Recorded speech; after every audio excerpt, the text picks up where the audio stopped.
창세기 3장 1절에서 7절 말씀을 통해 2020년은 말씀 들고 갑시다 라는 제목으로 하나님 말씀 증거하도록 하겠습니다. 2022년은 말씀 들고 가기를 바랍니다.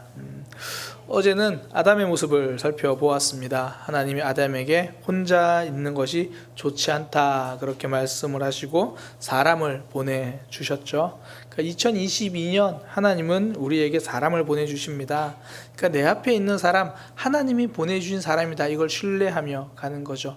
그 마음으로 갈 때 우리에게 온 사람들 품게 된다 그 말씀을 함께 나누었습니다. 또 두 번째는 하나님이 아담을 찾아오신다. 아담은 도망가잖아요. 자기 판단 때문에 도망갑니다. 그러니까 자기 판단으로 결정하면 하나님과 동행하는 삶이 아니라 하나님과 등지는 삶이 되는 거죠. 그러니 자신의 판단을 내려놓고 하나님으로 채워야 한다 이 말씀을 함께 나누었습니다. 오늘은 하와에 대해서 좀 살펴보려고 합니다. 하와가 특히 주인공이 되어서 등장하는 장면이 바로 오늘 본문이거든요. 이 주된 사건이 뱀의 유혹이에요. 사단의 유혹, 흔히 오늘 우리의 삶으로 말한다면 신앙생활에 찾아오는 시험 이렇게 말할 수 있겠죠. 근데 이 시험의 핵심이 뭐냐면 말씀을 의심하게 만드는 거예요. 말씀에서 떠나게 만드는 거죠. 이걸 뒤집으면 메시지가 됩니다. 말씀을 꽉 붙들면 시험을 이기게 된다라는 거죠. 2022년 시험을 이기는 믿음 되시기를 소망합니다. 그 비결이 무엇입니까? 말씀이라는 거예요. 말씀을 들고 가면 우리가 시험에서 승리하는 그런 삶이 됩니다. 왜냐면요, 말씀이 답이거든요. 환경과 상황이 답이 아니라는 거예요.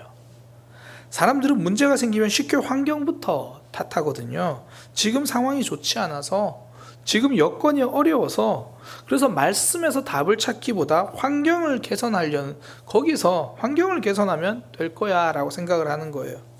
근데 시험의 특징이 뭐냐면 환경을 가리지 않아요. 전초노입니다. 오늘 본문에 보니까 하와가 넘어진 장소가 에덴 동산이에요. 광야같이 열악한 곳이 아니더라는 겁니다. 가장 좋은 환경인 에덴 동산에서 넘어집니다. 그러니까 환경과 상황이 우리의 신앙을 결정하는 것이 아니다 이런 의미죠. 그런데 항상 사단은 우리의 시선을 상황에 집중하게 만들죠. 그러니까 지금 믿음 생활하기 힘든 이유가 상황 때문이라고 자꾸 속이는 거예요. 그래서 상황이 좋아지면 믿음 생활 열심히 해야지 그러면서 믿음을 뒤로 미루어놔요. 어떤 경우에는 상황과 믿음을 바꾸게 만들어요. 지금 이것을 해결하고 나서 하나님 붙들겠습니다. 우선순위를 바꿔버리는 거죠. 사단은요, 상황을 이용하긴 합니다. 그러나 그 상황 때문에 우리의 믿음이 어려워지는 건 아니라는 거예요. 상황을 이용하긴 하죠. 이스라엘 백성들을 광야에서 물이 없으니까 하나님을 원망합니다. 먹을 것이 없으니까 하나님을 원망합니다. 상황 때문에 그런 게 아니라 상황을 이용하는 거죠. 단순하게 다윗의 모습을 보면 잘 알 수 있죠. 다윗이 넘어졌을 때는 도망 다니고 있을 때가 아니잖아요. 왕이 되어서 전쟁도 많이 없을 때, 시험은 그 상황을 이용해서 찾아오는 거지 그 상황 때문에 넘어지는 건 아니죠. 그러니까 전쟁이 많이 없으니까 많이 줄었고 이제 그 나라의 국운을 결정하는 큰 전쟁은 이제 없어졌거든요. 그래서 다윗이 직접 전쟁터에 나가지 않습니다. 그냥 왕궁에 있으니까 왕궁에 있다가 밧세바라는 여인을 보게 되죠. 결국 간음을 합니다. 그러니까 결국 신앙을 결정하는 것 외부 환경이 아니라는 거예요. 우리 삶을 결정하는 것 상황이 아닙니다. 상황이 답이 아니라 말씀이 답이에요. 그러니까 내 안에 말씀이 채워져야 승리할 수 있는 거죠. 이 사단이 예수님을 시험했던 장면을 보면 알 수 있잖아요. 사단은 예수님에게 그렇게 접근합니다. 금식을 마친 예수님에게 지금 배고프지? 지금 상황이 어렵잖아. 지금 상황이 결핍되어 있지? 그거 먼저 해결하자. 그거 해결하고 나면 사역할 수 있을 거야. 그래서 돌을 떡으로 만들어라 이야기를 하잖아요. 그러니까 환경을 개선하면 해결될 거야. 그때 예수님은 환경을 개선하기보다 말씀으로 대응하시죠. 신명기 말씀, 사람이 떡으로만 살 것이 아니다. 하나님의 말씀으로 산다. 말씀으로 시험을 이겼습니다. 이 신명기 말씀이 어디에서 나왔냐면 이스라엘 백성들이 계속 환경 가지고 불평하고 그 떡 없다고 불평하고 그 광야 길을 건넌 다음에 하나님이 40년 동안 그게 아니라는 걸 알려주신 다음에 주신 말씀이 바로 이거예요. 너희가 광야 길을 걸으면서 배운 것이 무엇이냐? 사람이 떡으로 사는 것이 아니라 말씀으로 산다는 것 배웠지 않느냐? 환경이 답이 아니라 말씀이 답이라는 걸 배웠지 않느냐. 그래서 우리에게 필요한 건요, 나를 말씀에다가 묶어두는 거예요. 왜냐하면 환경은 자꾸 우리를 흔들거든요.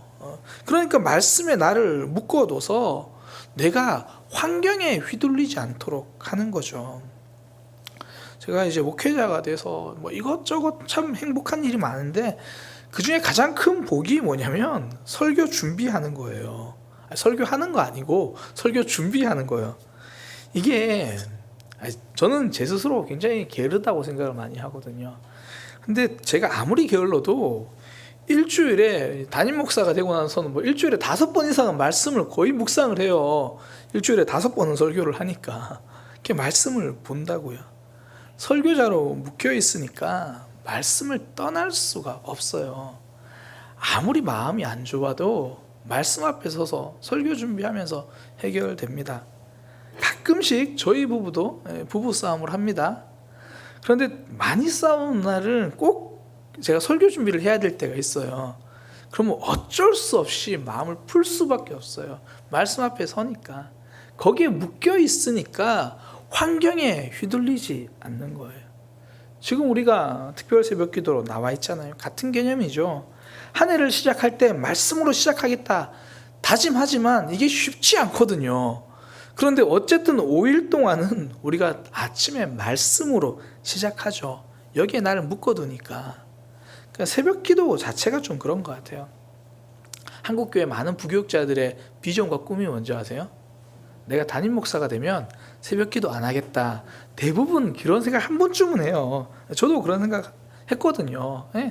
요즘 누가 새벽 기도 나오나? 잘 안 나오니까 저녁에 기도를 만들든지 아니면 성도들이 퇴근하고 가는 길에 교회 들러서 기도할 수 있는 그런 걸 만들자. 우리 교회에서 만들겠다는 게 아니고요. 저도 그런 꿈을 꿨거든요. 근데 제가 부교육자로 있을 때 어떤 교회에서도 이제 막상 매일 저녁 기도회가 한번 교회에 있었던 적이 있어요. 특별히 기도할 일이 있어서. 그래서 제가 깨달은 게 뭐냐면 새벽 기도보다 훨씬 힘든 게 저녁 기도예요. 변수가 너무 많거든요. 그러니까 직장 생활도 그렇고 약속도 그렇고. 그러니까 새벽 시간은 나 혼자 결단하면 가능한데요. 저녁 시간은 환경과 상황에 따라 계속 휘둘리는 거예요. 그러니까 우리가 새벽 기도를 한다? 이건 나를 여기에 묶어두는 거예요. 묶어두고 하루를 말씀으로 시작하겠다. 그러니 상황에 덜 흔들리죠. 말씀 붙들고 살아가는 겁니다. 지난 금요일이죠. 전도사님이 새벽 말씀에 속이지도 말고 속지도 말자 그 말씀으로 이렇게 그 말씀을 전해 주셨는데요. 거기에 보니까 성경 읽기를 이제 시작해야겠다. 2022년부터 청년들이랑 시작하겠다라고 이야기를 하셨어요. 제가 물어보진 않았는데 근데 사실 제가 그 말씀을 듣고 굉장히 은혜를 많이 받았어요. 저도 다짐을 했죠. 성도님들과 함께 성경 읽기를 해야겠다. 제가 그 전까지는 성경 읽기에 대해서 강조할 때 늘 그렇게 이야기했어요. 성경을 서신서 같은 경우는 하나의 편지니까 끊어서 읽지 말고 한 번에 쭉 읽어야 됩니다. 그런 생각을 했는데 전도사님 말씀을 듣고요, 혼자 묵상하면서 성도들과 함께 자원하는 사람들은 같이 성경을 읽어 있다고 생각을 하니까 제 삶과 성도님들의 삶이 너무 다른 거예요. 퇴근하고 성경 읽고 준비하고 하면 우리 거의 잠잘 시간도 없겠는 거예요. 그래서 보통 흔히 하루에 3장, 주말에 5장 이야기를 하는데 그렇게 하자 그러면 아무도 안 하겠다. 그래서 싶어가지고 하루에 3장씩 구약부터 시작하실 분들은 구약, 신약부터 시작하실 분들은 신약, 저는 구약, 신약 같이 이렇게 해서 그냥 정말 자원하는 사람들을 묶어가지고 그렇게 그냥 읽었습니다. 무슨 말인지 이해가 잘 안 돼도 일단은 한 번은 읽어보자는 거죠. 한 번은 읽어보자. 그렇게 나를 묶어두면요 말씀을 보게 되는 거죠. 그러니까 성도가 시험을 이기는 힘은요, 말씀밖에 없어요. 그 말씀 붙들고 가는 비결, 상황에서 답을 찾는 것이 아니라 말씀이 답이라는 걸 알고 그 말씀에 나를 묶어 두는 거죠. 그때 우리가 흔들리지 않는 믿음으로 가는 거예요. 또 하나 이 말씀을 붙들고 가는 비결 중에 하나가 뭐냐면요, 좋아 보이는 것을 선택하지 않고 나에게 진짜 좋은 것을 선택하겠다, 이 마음을 가지는 거예요. 하나님은 아담과 하와에게 이제 선악과를 먹지 말라고 말씀하셨거든요. 먹으면 죽는다고 말씀하셨습니다. 근데 뱀이 뭐라 그러냐면 먹어도 괜찮다, 오히려 대신 먹으면 하나님처럼 된다, 이렇게 말해요. 얼마나 좋아 보이는 말이에요. 하나님처럼 된다. 근데 이 말은 가짜거든요. 좋아 보이긴 한데 진짜 좋은 말은 아니라는 겁니다. 왜 그러냐면 사람은 하나님처럼 될 필요가 없습니다. 이미 하나님은 사람을 하나님의 형상으로 만들어 주셨거든요. 그러니까 하나님은 사람과 함께 교제할 수 있도록 우리를 그런 존재로 하나님의 형상으로 이미 만들어 주셨어요. 근데 사단은 교묘하게 그런 하나님의 복을 숨기는 거예요. 대신 뭔가 부족한 것처럼 말하는 거죠. 하나님처럼 되어라. 정말 좋은 말이죠. 근데 막상 그 말을 들었더니 하나님과 멀어져 버려요. 가짜의 특징이 뭐냐면 진짜처럼 보인다는 거예요. 이게 가짜의 특징입니다. 진짜 거짓말은요, 100% 거짓말을 하지 않습니다. 98%, 99% 진실에다가 거짓말 1%를 섞는 거예요. 이게 진짜 무서운 거짓말이거든요. 사기꾼들이 거짓말을 안 해요. 단지 진실을 다 말해주지 않아요. 혹시 요즘은 이제 그런 거 잘 없는데, 이전에 보험 아는 사람 통해서 보험을 많이 들었는데 막상 아파서 그 병원 갔다가 청구하려고 보면 이것도 안 되고 저것도 안 되고 못 받는 경우들 한두 번쯤 예전에는 경험해 보셨잖아요. 다 될 것처럼 말하는데 막상 가보면 이것저것 안 되는 게 있더라는 거예요. 제가 아는 목사님 중에 한 명도 이제 아이를 임신했을 때 태아보험을 들었거든요. 근데 막상 아이가 한 달 빨리 나와가지고 인큐베이터에 있어야 돼요.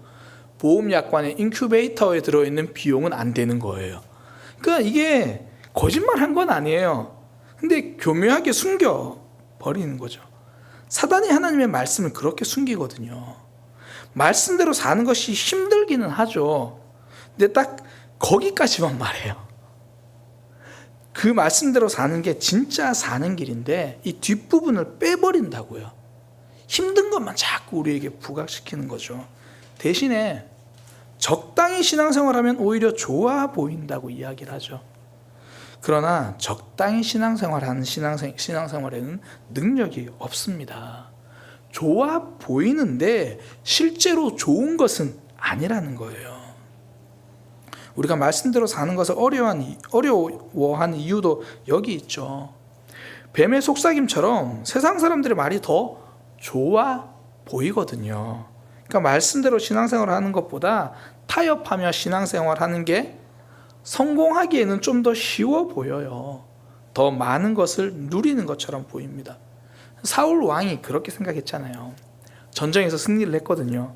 근데 하나님은 하나도 남기지 말라 그랬는데 이 사울 왕은 뭐 좋아 보이는 가축들을 남기죠.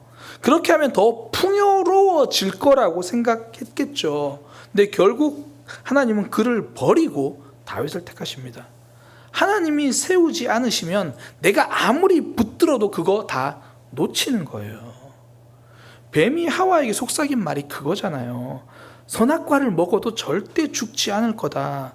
그것을 먹은 아담과 하와는 생명의 근원인 하나님으로부터 단절돼 버려요. 하나님께로부터 끊어져 버리는 거죠. 죄의 삭은 사망이요. 하나님이 생명을 주시지 않으면요, 생명을 누릴 수 없습니다. 좋아 보이는 것을 선택한 하와는 진짜 좋은 것은 잃어버린 거예요. 하나님이 우리에게 말씀을 주신 이유가 뭐냐면 그것이 진짜 좋은 것이기 때문입니다. 사탄은 계속 상황이 답이라고 이야기를 해요. 그런데 하나님은 말씀이 답이라고 말씀하시면서 우리에게 말씀을 주시는 거거든요. 2022년 상황에 흔들리지 말고 말씀에 붙들린 삶이 되기를 소망합니다. 그 말씀이 우리 삶을 좋은 길로 열어가는 거예요. 좋아 보이는 것에 속지 말고 진짜 좋은 길, 그 길을 선택하는 삶이 되기를 소망합니다. 2022년에도 하나님은 우리에게 계속 말씀을 주실 거예요. 그 말씀이 우리를 살리는 길입니다. 우리에게 가장 좋은 하나님의 선물입니다. 2022년 말씀 들고 갑시다. 기도하겠습니다. 하나님, 말씀에서 답을 찾는 올 한 해가 될 수 있도록 인도하여 주옵소서. 상황에서 답을 찾지 않게 하여 주옵소서. 말씀에 우리 자신을 묶어두고 상황이 흔들리지 않도록 인도하여 주옵소서. 좋아 보이는 것을 선택하는 것이 아니라 진짜 우리에게 좋은 하나님의 말씀을 선택하는 믿음의 삶이 되게 하여 주옵소서. 예수님의 이름으로 기도드립니다. 아멘.